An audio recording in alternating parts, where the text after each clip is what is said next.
Circular motion का मतलब क्या है? एक ऑब्जेक्ट है जो इस तरह एक सर्कुलर मोशन में घूम रहा है। अब घूमने के लिए उसको सेंटर से किसी फोर्स से बंधा होना जरूरी है।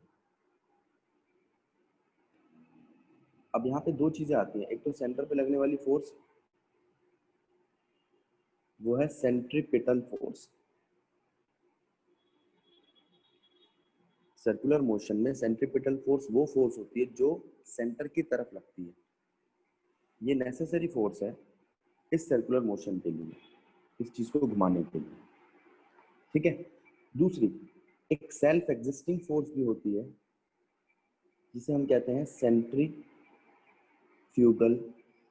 फोर्स। हम एक एग्जांपल लेते हैं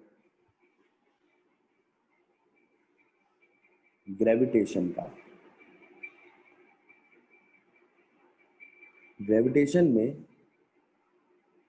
अर्थ सन के अराउंड सर्कुलर मोशन में अपने ऑर्बिट में रिवॉल्व करती है। तो सन अर्थ पे एक अट्रैक्टिव फोर्स लगाता है, वो ग्रेविटेशनल फोर्स है। इस केस में ग्रेविटेशनल फोर्स ही सेंट्रीपिटल फोर्स है।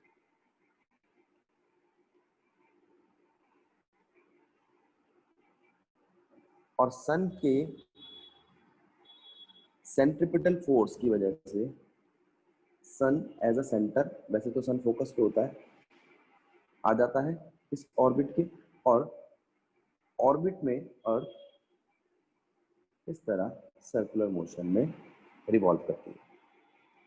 तो जैसे केस ग्रेविटेशन का था, वैसे और कोई केस भी हो सकता है। मान लो किसी बच्चे ने एक पत्थर लिया, उसको धागे से बांध दिया, ये बच्चे का हाथ है, और वो इसको हॉरिजॉन्टल सर्कुलर लूप में घुमाता है। तो घुमाने के लिए उसको अपने हाथ से मस्कुलर फोर्स लगानी पड़ेगी, और धागे में टेंशन पैदा होगी, वो टेंशन सेंट्रीपिटल फोर्स होगी। ठीक है।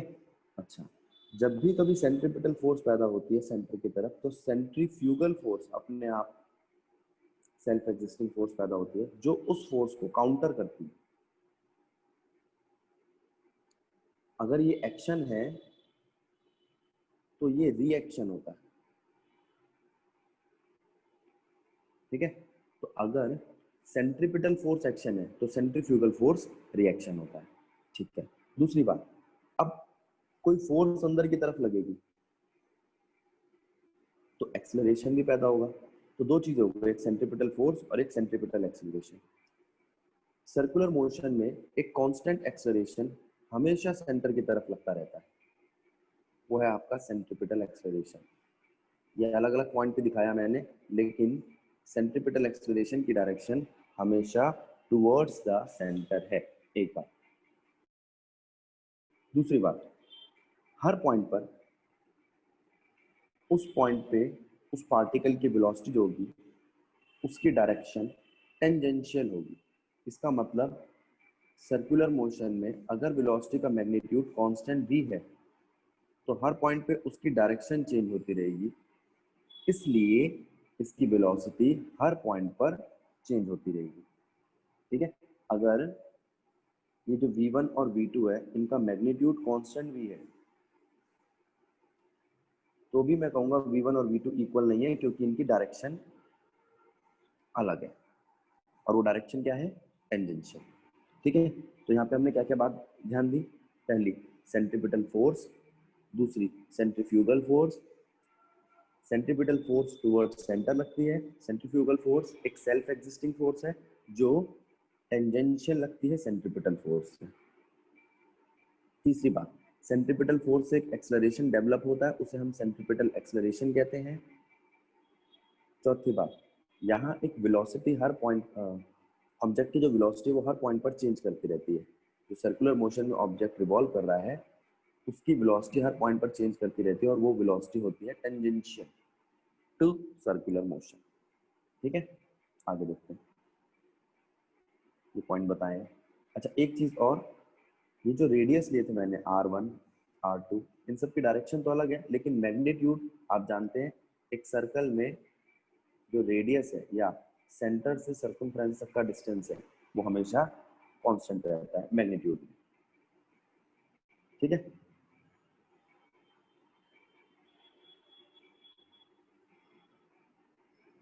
ठीक है, ये बता दिया सर्कुलर मोशन में रेडियस की डायरेक्शन वेरी करती है, वेलोसिटी की डायरेक्शन वेरी करती है, लेकिन एक्सेलरेशन का मैग्नीट्यूड और डायरेक्शन सेम या कांस्टेंट रहती है।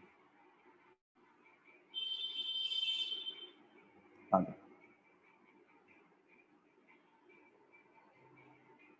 अब यहाँ ये बात कर रहे हैं वर्टिकल मोशन की। अगर मैं जैसे मैंने सर्कुलर मोशन देखा जिसमें वेलोसिटी का मैग्नीट्यूड कांस्टेंट था, वर्टिकल मोशन में जैसे जैसे आप ऊपर जाते जाओगे वेलोसिटी का मैग्नीट्यूड कम होता जाएगा और वापस जब आओगे तो वेलोसिटी का मैग्नीट्यूड फिर बढ़ने लगेगा, और वहां पर रीजन है acceleration due to gravity. Sir एक बार ड्यू टू फिर ग्रेविटी, से समझा दो। हाँ, तो हम बात कर रहे हैं अपवर्ड और डाउनवर्ड वर्टिकल मोशन में वेलोसिटी। तो वेलोसिटी ऊपर जाते वक्त डिक्रीज करती है और नीचे आते वक्त इंक्रीज करती है। टॉप मोस्ट पॉइंट पर वेलोसिटी वर्टिकल मोशन में जीरो होती है। ठीक है, एक बात ध्यान रखो, टॉप मोस्ट पॉइंट में वेलोसिटी वर्टिकल मोशन में जीरो होती है, एक बात, लेकिन एक्सेलरेशन हमेशा कांस्टेंट रहता है। तो अगर आपको कोई क्वेश्चन आता है कि ऐसा कौन सा पॉइंट है जहाँ पे वेलोसिटी जीरो हो लेकिन एक्सेलरेशन कांस्टेंट हो, तो वो है हाईएस्ट पॉइंट वर्टिकल मोशन। ठीक है, मैंने लिख दिया यहाँ पे, ऊपर जाते हुए वेलोसिटी डिक्रीज करती है, नीचे इंक्रीज, एक्सेलरेशन कांस्टेंट रहता है मैग्नीट्यूड में। ठीक है, और डायरेक्शन भी टुवर्ड्स द अर्थ रहती है, यानी कि डाउनवर्ड रहती है। ठीक है, अच्छा, सेंट्रीपिटल फोर्स और सेंट्रीफ्यूगल फोर्स के बारे में बता दिया। ठीक है, हम बात कर रहे हैं बेटा फिर से वही फोर्स की।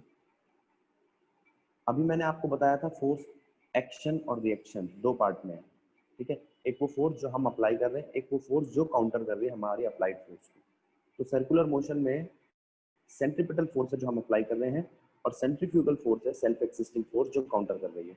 जैसे हम मोशन और फ्रिक्शन की बात करते हैं, मोशन हम अप्लाई करते हैं, फ्रिक्शन अपने आप पैदा होता है और उसको अपोज करता है, काउंटर करता है। ठीक है, अब हम आपसे बात कर रहे हैं, अगर कोई व्हीकल सर्कुलर मोशन में चल रहा है और वो एक सर्कुलर टर्न लेता है। ठीक है, आपने देखा ही होगा, ये तो normal day to day life में दिखाई देता है कि जब हम कार चला रहे हैं और उसको टर्न करते हैं इस तरीके से सर्कुलर टर्न पे, तो हमारा सेंट्रीपिटल फोर्स सेंटर की तरफ होता है। ये सर्कुलर टर्न जो है बेटा, इसका सेंटर कहीं यहाँ आएगा। ठीक है, इस तरफ, तो इस तरफ जो चीज लगेगी वो होगी सेंट्रीपिटल फोर्स, और बाहर की तरफ जो उसको फेंकेगा वो होगा सेंट्रीफ्यूगल फोर्स। ठीक है, तो यहाँ पे दो फोर्सेज है, सेंट्रीपिटल फोर्स और सेंट्रीफ्यूगल फोर्स। तो हम सीट बेल्ट क्यों लगाते हैं? सीट बेल्ट हम इसीलिए लगाते हैं जिससे हम सेंट्रीफ्यूगल फोर्स को रोक सकें, नहीं तो सेंट्रीफ्यूगल फोर्स के हिसाब से वो बाहर गिर जाएगा। दूसरा, हम टायर में फ्रिक्शन क्यों प्रोड्यूस करते हैं? वो इसलिए करते हैं जिससे रोड और टायर के बीच में फ्रिक्शन प्रोड्यूस हो, वो फ्रिक्शन सेंट्रीपिटल फोर्स का काम करे। सेंट्रीपिटल फोर्स एक सेंटर की तरफ लगने वाली फोर्स है, लेकिन वो कोई फिक्स फोर्स नहीं है। जैसे भी मैंने बताया था, सन के अराउंड अर्थ घूम रही है तो वो ग्रेविटेशनल फोर्स बन गई। अगर कोई कार मूव कर रही है तो टायर और रोड के बीच का जो फ्रिक्शन है वो सेंट्रीपिटल फोर्स बन जाएगा। ठीक है, आगे चलते हैं। अब सेंट्रीपिटल फोर्स और सेंट्रीपिटल एक्सेलरेशन के लिए एक्सप्रेशन करेंगे। देखो, एक सर्कुलर मोशन कंसीडर करो जिसमें एक ऑब्जेक्ट पॉइंट बी से सी तक एक सर्कुलर आर्क मूव करता है। ये बी से लेकर सी तक की circular arc delta S distance है, डेल्टा थीटा एंगल के सामने। एंगल बहुत छोटा है इसलिए आर्क भी बहुत छोटी है। ठीक है, ये तो आपको दिखाने के लिए बनाया मैंने। ये असलियत में इतना सा एंगल है, देखो छोटा सा एंगल है, छोटी सी आर्क है। ठीक है, अच्छा यहाँ पे जो इसका रेडियस है R1 और R2, मैग्नीट्यूड इक्वल है, डायरेक्शन अलग है। R1 और R2 का मैग्नीट्यूड इक्वल है, R डायरेक्शन अलग है। दूसरी बात, ये है वेलोसिटी V1, वेलोसिटी V2, इनका भी मैग्नीट्यूड इक्वल है, डायरेक्शन अलग है।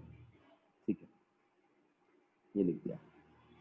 ठीक है, अब एक काम करो, जो ये V1 और V2 वेक्टर है, इनको स्पेस में हम कहीं पे भी मूव करा सकते हैं अगर इनकी डायरेक्शन और मैग्नीट्यूड चेंज ना कराएं। ठीक है, तो हम इनको उठा के ले आए, इसको और इसको उठा के यहाँ रख दिया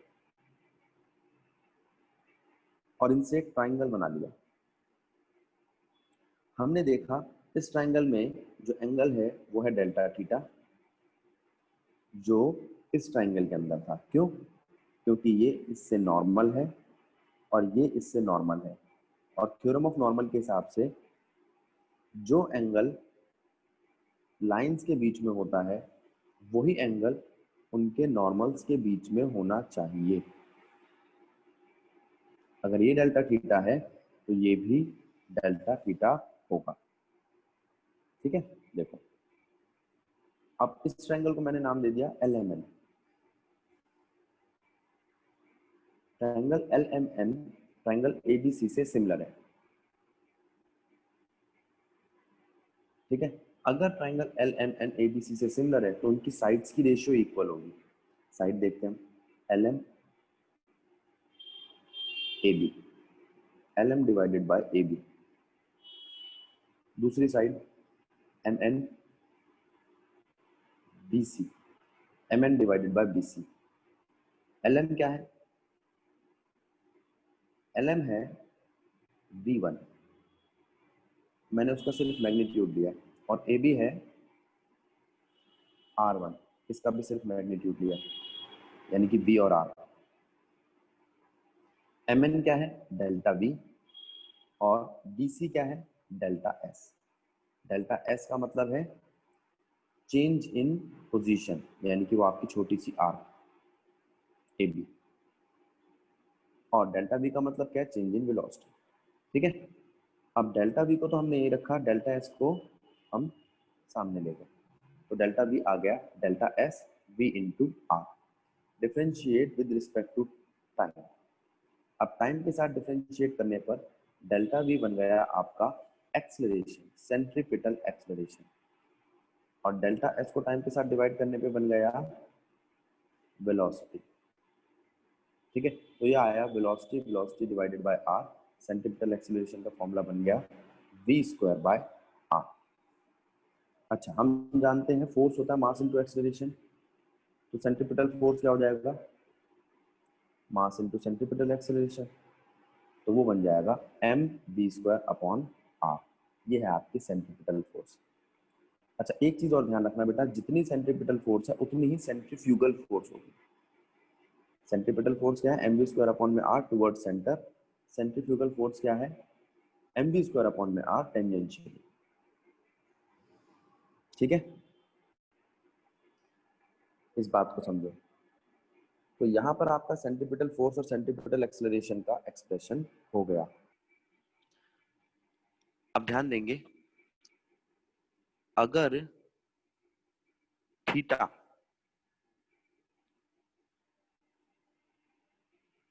थीटा यानी कि एंगल या एंगुलर डिस्प्लेसमेंट, इसका रिलेशन निकालना हो आर्क के साथ, आर्क यानी कि डिस्प्लेसमेंट, लीनियर डिस्प्लेसमेंट, तो वो आता है ये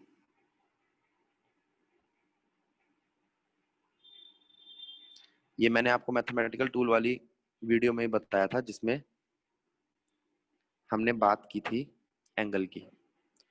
theta is equals to arc upon radius. तो आर्क है हमारी एस, रेडियस है आर, तो यहां से रिलेशन आया, एस की जगह पे आप रख सकते हो थीटा इंटू आर। ठीक है, अगर मैं इसे डिफरेंशिएट कर दूं विद रिस्पेक्ट टू टाइम, यानी कि ds by D T, D theta by D T into R. हम जानते हैं डिस्प्लेसमेंट का डिफरेंशिएशन टाइम के रिस्पेक्ट में वेलोसिटी होता है, तो एंगुलर डिस्प्लेसमेंट का रिलेशन टाइम के रिस्पेक्ट में होगा एंगुलर वेलोसिटी। ध्यान दो, एंगुलर वेलोसिटी। तो ये एक नया एक्सप्रेशन आ गया, मैं v की जगह पर r ओमेगा रख सकता हूं। ठीक है, अब ये एंगुलर वेलोसिटी होता क्या है? एंगुलर वेलोसिटी होता है एंगल अपॉन में टाइम। अगर कोई पूरा एक रोटेशन लेता है, एक सर्कुलर रोटेशन लेता है, एक चक्कर लगाता है, तो वहां पर एंगल आता है 2 पाई और टाइम आता है टाइम पीरियड। ठीक है, for one complete cycle.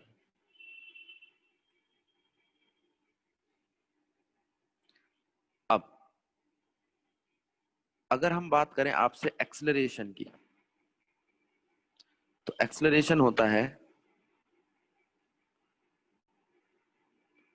Rate of velocity, यानी कि जो अभी इक्वेशन लिया उसको फिर से डिफरेंशिएट कर दो with respect to time. Velocity equals to omega into R, differentiate with respect to time. तो ये बन जाएगा dv by D T is equals to D omega by D T into are.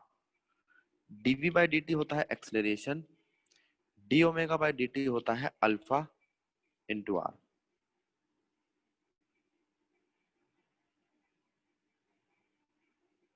ठीक है, अभी हमने पढ़ा था सेंट्रीपिटल एक्सेलरेशन होता है वी स्क्वायर अपॉन में आर, और इस फॉर्मूले को देखिए अगर हम, तो v होता है आर ओमेगा। तो अगर मैं v की जगह पे आर ओमेगा रखता हूं, तो नया एक्सप्रेशन क्या आता है? Centripetal acceleration equals to R omega square, और centripetal force equals to mass into centripetal acceleration, यानी कि एम आर ओमेगा स्क्वायर। ठीक है, दोबारा एक बारी मैं बता रहा हूं, एंगल या एंगुलर डिस्प्लेसमेंट का रिलेशन आर्क या लीनियर डिस्प्लेसमेंट के साथ होता है theta equals to R upon radius. ठीक है, यहां से हमारे पास लीनियर डिस्प्लेसमेंट का रिलेशन आता है एंगुलर डिस्प्लेसमेंट के साथ मल्टीप्लाइड बाय रेडियस। अगर मैं दोनों इक्वेशन को डिफरेंशिएट करता हूं टाइम के रिस्पेक्ट में, तो ये आता है ds by D T is equals to D theta by D T into R. ds by D T का मतलब velocity, D theta by D T का मतलब ओमेगा, ठीक है, इंटू आर। इस रिलेशन को अगर मैं सेंट्रीपिटल एक्सेलरेशन के फॉर्मूले में पुट करता हूं, तो नया सेंट्रीपिटल का एक्सेलरेशन का एक्सप्रेशन आता है आर ओमेगा स्क्वायर, और सेंट्रीपिटल फोर्स बन जाता है mass into radius into omega square. तो अभी हमने बात की सेंट्रीपिटल फोर्स और सेंट्रीपिटल एक्सेलरेशन की। ठीक है, अब हम बात कर रहे हैं एक सर्कुलर ट्रैक पर मैक्सिमम वेलोसिटी कितनी होनी चाहिए किसी व्हीकल की। मान लो ये आपका व्हीकल है जो सर्कुलर ट्रैक पे चल रहा है, और इसका सेंटर इस तरफ है, तो नेसेसरी सेंट्रीपिटल फोर्स कौन सी है जो इस व्हीकल को सेंटर की तरफ बांध के रखेगी? तो वो फोर्स है हमारी friction, friction between tyres and road. Tyre और रोड के बीच में जो फ्रिक्शन है वो इसको बांध के रखेगा, एक बात। दूसरी बात, इस व्हीकल का वेट लग रहा है नीचे mg, और इसके अगेंस्ट एक काउंटर फोर्स लगती है उसे हम बोलते हैं नॉर्मल ऑफ ऑब्जेक्ट। जो वेट होता है ऑब्जेक्ट का, उसके खिलाफ एक फोर्स लगती है नॉर्मल ऑफ ऑब्जेक्ट। याद रखना, जो भी ऑब्जेक्ट है वो अर्थ पे एक फोर्स लगाता है, वो हो गया उसका वेट, और अर्थ जो उस पे फोर्स लगाती है वो होता है उसका नॉर्मल। ठीक है, तो यहां से आर एम जी के इक्वल है और सेंट्रीपिटल फोर्स फ्रिक्शन के इक्वल है। देखो, पहली इक्वेशन बनी R equals to M G और नेसेसरी सेंट्रीपिटल फोर्स प्रोवाइड किया फ्रिक्शन ने, तो एम वी स्क्वायर अपॉन में आर हो गया फ्रिक्शन के इक्वल। ठीक है, हम जानते हैं जो फ्रिक्शन है वो होता है म्यू आर, और आर होता है एम जी के इक्वल, जो अभी ऊपर बताया था हमने आपको। तो एम वी स्क्वायर अपॉन में आर हो जाएगा म्यू एम जी, एम से एम काट दो, वी स्क्वायर अपॉन में R is equals to M G. हमें निकालनी है मैक्सिमम वेलोसिटी, तो मैक्सिमम वेलोसिटी हो जाएगी under root mu R G. ठीक है, वेलोसिटी हुई under root mu R G, और मैक्सिमम वेलोसिटी जो अलाउ करता है वो क्या होनी चाहिए, इससे कम या इसके बराबर। अगर इससे ज्यादा हुई तो कार सर्कुलर मोशन से बाहर निकल जाएगी, यानी कि उसका एक्सीडेंट हो जाएगा। सेंट्रीफ्यूगल फोर्स ज्यादा हो जाएगी सेंट्रीपिटल फोर्स से, और वो टेंजेंशियली बाहर चली जाएगी। ठीक है, तो ये था maximum velocity of a vehicle eight circular turn. तो यहां से मुझे ये पता चला जो मैक्सिमम वेलोसिटी है वो डिपेंड करती है म्यू पे। म्यू क्या है, coefficient of friction. Coefficient of friction किसका, टायर का। तो टायर में कितने बड़े बड़े डेडलॉक्स हैं इसके ऊपर डिपेंड करता है कि वो टिका रहेगा रोड पे या नहीं। दूसरा, मैक्सिमम वेलोसिटी डिपेंड करती है रेडियस पे। जो सर्कुलर ट्रैक है अगर उसका रेडियस बड़ा है तो आप वेलोसिटी बढ़ा सकते हैं, अगर सर्कुलर ट्रैक का रेडियस छोटा है तो आपको वेलोसिटी कम करनी पड़ेगी। यानी कि कोई बहुत शार्प टर्न आया तो उसमें आपकी वेलोसिटी ज्यादा नहीं होनी चाहिए। तीसरा, वेलोसिटी डिपेंड करती है एक्सेलरेशन ड्यू टू ग्रेविटी पे। ठीक है, उसको हम चेंज नहीं कर सकते, अर्थ या किसी प्लेनेट की एक्सेलरेशन ड्यू टू ग्रेविटी हम थोड़ी चेंज कर सकते हैं। तो यहाँ पर मेन जो दो पॉइंट थे, एक रेडियस और एक कोफिशिएंट ऑफ फ्रिक्शन, इस पे ध्यान देना है आपको। ठीक है, रेडियस का बता दिया मैंने आपको शार्प टर्न से और स्मूथ टर्न से। शार्प टर्न में रेडियस स्मॉल होता है, और जो स्मूथ टर्न होता है या बड़ा टर्न होता है उसमें रेडियस लार्ज होता है। जितना शार्प टर्न होगा वेलोसिटी उतनी कम हो जाएगी, जितना स्मूथ टर्न होगा वेलोसिटी उतनी ज्यादा हो जाएगी। कोफिशिएंट ऑफ फ्रिक्शन का मतलब है friction between road and tyre. ठीक है,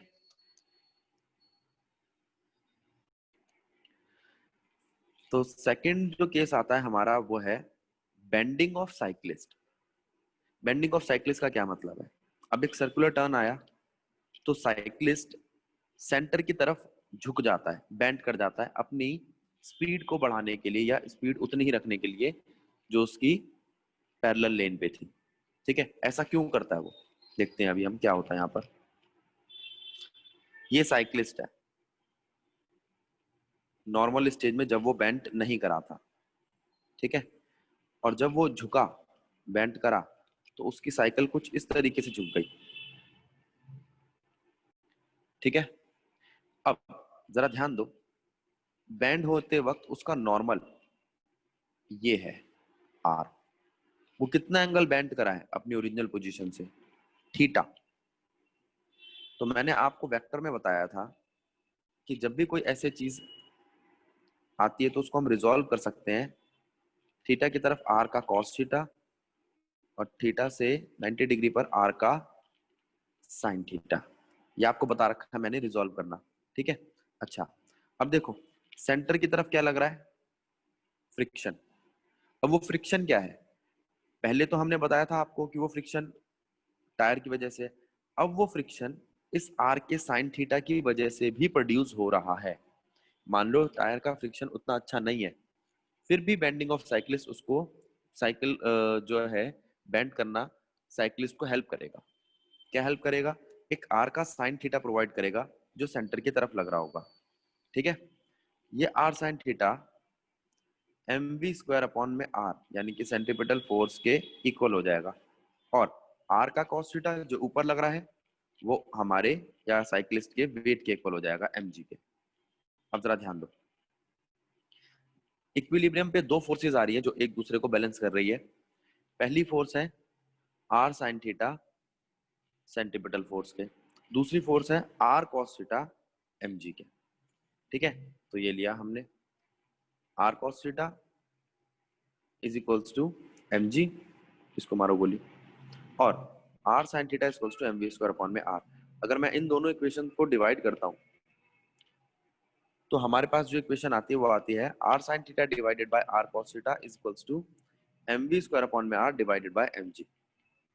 ठीक है, ये देखो r sin theta divided by r cos theta is equals to mv square upon में r divided by mg। Mass से मास कट गया, r से r कट गया, tan थीटा आया v स्क्वायर अपॉन में rg, और v आया आपका अंडर रूट आर जी टेन थीटा। तो या ध्यान दो, जो पिछला एक्सप्रेशन था उसमें टेन थीटा की जगह पर म्यू था। म्यू मतलब कोफिशिएंट ऑफ फ्रिक्शन, यानी कि टायर की सरफेस का नेचर। अब टायर की सरफेस को किसने रिप्लेस कर दिया है? टेन थीटा ने। तो bending of cyclist circular motion में वो जो बेंट हो रहा है साइक्लिस्ट, वो एंगल का काम कर रही है, वो जो एंगल है फ्रिक्शन का काम कर रहा है। तो थीटा फ्रिक्शन का काम कर रहा है। ठीक है, तो बेंडिंग ऑफ साइक्लिस्ट से बिना फ्रिक्शन वाले या बिना ग्रिप वाले टायर भी साइकिल को कुछ स्पीड तक रोक लेंगे, स्लिप नहीं होने देंगे। ठीक है, तो ये है काम बेंडिंग ऑफ साइक्लिस्ट का। देखो हम क्या बात कर रहे हैं, एक सर्कुलर ट्रैक है, फिर से उस सर्कुलर ट्रैक पे एक ऑब्जेक्ट रखा है ये। ठीक है, ये इस वक्त एक तिरछे रोड पे रखा है। क्यों? अब आपने कहा भैया रोड क्यों टेढ़ा कर दिया आपने, अभी तक तो साइकिल ही टेढ़े कर रहे थे। बेटा साइकिल या टू व्हीलर तो हम टेढ़ा कर सकते हैं, फोर व्हीलर कैसे टेढ़ा करोगे? दो टायर पे चलाओगे? पॉसिबल नहीं है ना, गड़बड़ हो जाएगी ना। इसलिए हमने रोड को ही टेढ़ा कर दिया। तो जब भी कोई सर्कुलर ट्रैक आएगा हम थोड़ा सा रोड बैंक कर देंगे, उससे उस रोड पर जो भी व्हीकल चल रहे होंगे, कोई तेज चलाएगा धीरे चलाएगा, उसके गिरने के चांसेस कम हो जाएंगे। ठीक है, अब हमने क्या किया, इस व्हीकल का नॉर्मल देखा। देखो आप देखोगे इसका नॉर्मल आ रहा है ऊपर आर, और इसका वेट लग रहा है नीचे mg। वेट इसका हमेशा डाउनवर्ड और नॉर्मल इसका इसकी सरफेस से परपेंडिकुलर। अब जरा ध्यान दो, ये सरफेस है और ये ऑब्जेक्ट का नॉर्मल है। ठीक है, वेट लग रहा है अर्थ की तरफ डाउनवर्ड। ठीक है, अब फिर से हम वही करेंगे, जरा ध्यान देना बेटा। यहाँ पे एक पिंक कलर की लाइन से हमने आर को रिजॉल्व किया है। तो आर को किस तरीके से रिजॉल्व किया? थीटा के हिसाब से, आर का कॉस थीटा, आर का साइन थीटा। ठीक है, ऐसे ही हम mg को रिजॉल्व करेंगे। नीचे देखो ये रहा mg, mg का कॉस थीटा, mg का साइन थीटा। ठीक है, हमने mg को रिजॉल्व कर लिया, r को रिजॉल्व कर लिया। अब बारी आती है फ्रिक्शन की। ये टायर है और ये ट्रैक है यानी कि रोड है, तो इनका फ्रिक्शन किस तरफ लगेगा? इस तरफ।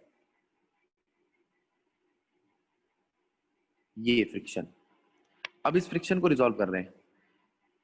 f का cos थीटा, f का sin थीटा। ठीक है, अब बात समझने वाली ये है कि जो मैंने थीटा अप्लाई करे, ये थीटा कहां से आए? देखो मैं एक पेज दे रहा हूं खाली, उस पर देखो। ये सर्कुलर ट्रैक है, ये है प्लेन सरफेस जो होनी चाहिए थी, ये वो है सरफेस जो इस वक्त है आपकी इंक्लाइन सरफेस, ये है आपका ऑब्जेक्ट।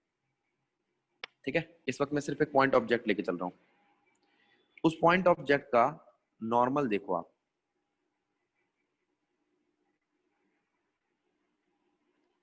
और उस पॉइंट ऑब्जेक्ट का वेट देखो। ठीक है। और इसी पॉइंट ऑब्जेक्ट का फ्रिक्शन देखो, फ्रिक्शन रोड की तरफ है, रोड से पैरेलल, ठीक है। फ्रिक्शन दिखाई दे रहा है, नॉर्मल दिखाई दे रहा है, वेट दिखाई दे रहा है, और ये वो एंगल है जिससे ये रोड बैंक किया गया है। अगर ये थीटा है तो आप जानते हो किसी एक ट्राइंगल के अंदर तीन जो एंगल होते हैं उनका सम 180 होता है। ये अगर 90 है, ये अगर थीटा है, तो ये होना चाहिए 90 माइनस थीटा।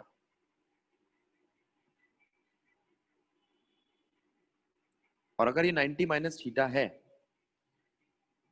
और मैं यहां पर एक परपेंडिकुलर खींचता हूं तो ये हो जाएगा थीटा। ये बना है आपके mg के लिए, तो ये आ जाएगा आपका mg cos थीटा, और उससे परपेंडिकुलर यहां आएगा mg का sin थीटा। एक बात। दूसरी बात, अगर मैं ऊपर नॉर्मल को देखूं तो नॉर्मल पे भी इसी तरीके से मैं एक परपेंडिकुलर खींच सकता हूं, और ये तो आप जानते हो अगर ये थीटा है तो ये वर्टिकली ऑपोजिट एंगल थीटा होगा।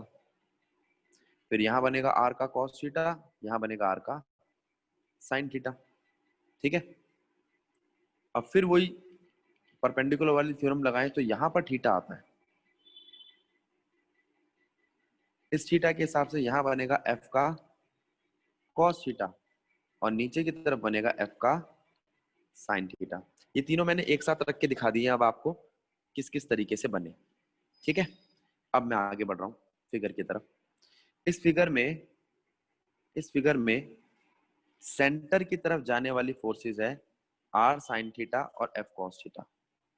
सेंटर की तरफ जाने वाली फोर्सेस है आर साइन थीटा, यानी कि नेसेसरी सेंट्रीपिटल फोर्स हमें प्रोवाइड करा रहा है आर साइन थीटा और एफ कॉस थीटा, ठीक है। और ये एफ साइन थीटा और M G R cos theta के इक्वल है, तो हमारे पास दो फोर्सेस आ गए इक्विलिब्रियम पे। F cos theta, R cos theta is equals to F sine theta plus M G, R sine theta plus F cos theta is equals to centripetal force यानी कि M V square upon में R, ठीक है। आ जाओ, ये देखो मैंने बताया ये सेंटर की तरफ जा रही है, ये ऊपर जा रही है और ये नीचे जा रही है। हाँ, इसका कोई यूज नहीं है, लेकिन ये भी आर इधर जा रहा है तो एम जी कॉस थीटा इधर जा रहा है। ये तीन इक्वेशन हमारे सामने बन के आई, ठीक है। अब इन तीन इक्वेशन में हम कैसे कैसे इनका यूज करेंगे वो देखो। पहली equation R sine theta plus F cos theta equals to M V square upon में आर। हम जानते हैं फ्रिक्शन फोर्स होती है म्यू आर के इक्वल, तो R sine theta plus mu R cos theta equals to M V square upon में R हो जाएगा। इन दोनों में से आर कॉमन ले लो आप, तो ब्रैकेट में बचेगा sine theta plus mu cos theta is equals to M V square upon में आर। इस इक्वेशन को इक्वेशन 1 बना के छोड़ दिया। अब इसके बाद बारी आती है R cos theta plus F sine theta is equals to M G की। इस इक्वेशन में भी हमने फोर्स को खोला म्यू आर के इक्वल और आर बाहर ले लिया, ठीक है। अब इक्वेशन 1 और 2 को डिवाइड कर दो। इक्वेशन 1 और 2 को डिवाइड करने पर आपका आर कट जाता है, एम जी कट जाता है, इक्वेशन बचती है sine theta mu cos theta divided by cos theta mu sine theta is equals to V square upon में आर जी। हमें निकालना है v, और इसकी LHS को डिवाइड और मल्टीप्लाई कर दिया हमने कॉस थीटा से। साइन बाय कॉस हो गया 10, कॉस कट गया, कॉस कट गया, यहाँ पे साइन बाय कॉस हो गया 10, तो वी स्क्वायर अपॉन में आर जी आया 10 theta plus mu 1 plus mu 10 theta, और खाली v की वैल्यू क्या आई अंडर रूट आर जी। ये पूरी वैल्यू पहले थी खाली आर जी 10 थीटा, इस बार है R G 10 theta plus mu, mu किसका व्हीकल के टायर के फ्रिक्शन का 1 प्लस म्यू 10 थीटा। तो ये हुई उस व्हीकल की मैक्सिमम वेलोसिटी जिससे वो सर्कुलर ट्रैक पर चल सकता है। पहले उसके पास म्यू था, अब उसके पास टेन थीटा भी है। इन दोनों के होने की वजह से उसके गिरने के चांसेस कम हो जाएंगे ज्यादा वेलोसिटी पे भी। ठीक है। अच्छा, अब इन वेलोसिटी को हमने दो पार्ट्स में कर दिया है। पहला, maximum permissible speed. Maximum permissible speed का मतलब जिससे ज्यादा स्पीड नहीं होनी चाहिए उसकी। ठीक है, इसके बाद वो गिर जाएगा। तो इसमें टायर में वेयर और टियर होगा, टायर में टूट फूट होगी, टायर में पूरा फ्रिक्शन लगेगा। ये फ्रिक्शन कंसीडर किया जाएगा, और फ्रिक्शन लगेगा तो टायर खराब होगा। ये है मैक्सिमम परमिसिबल, जितनी मैक्सिमम परमिट करते हैं हम उसको स्पीड। दूसरी है ऑप्टिमम स्पीड। ऑप्टिमम स्पीड का मतलब है जिसमें टायर खराब नहीं होगा। मतलब इस स्पीड पे चलाओ, ये अच्छी स्पीड है, ना टायर खराब होगा ना व्हीकल गिरेगा। मान लो कोई कार है, उसकी मैक्सिमम परमिसिबल स्पीड एक पर्टिकुलर ट्रैक पर 50 किलोमीटर पर आवर है, लेकिन इसमें टायर खराब होगा। अगर 20 किलोमीटर पर आवर पे वो चलाएगा, यानी कि उसकी ऑप्टिमम स्पीड पे चलाएगा, तो ना टायर खराब होगा और गिरना तो है ही नहीं, क्योंकि 50 की स्पीड तक गिरेगा नहीं, 50 के बाद गिरेगा। तो याद रखना, ऑप्टिमम स्पीड हमेशा मैक्सिमम परमिसिबल स्पीड से कम होती है।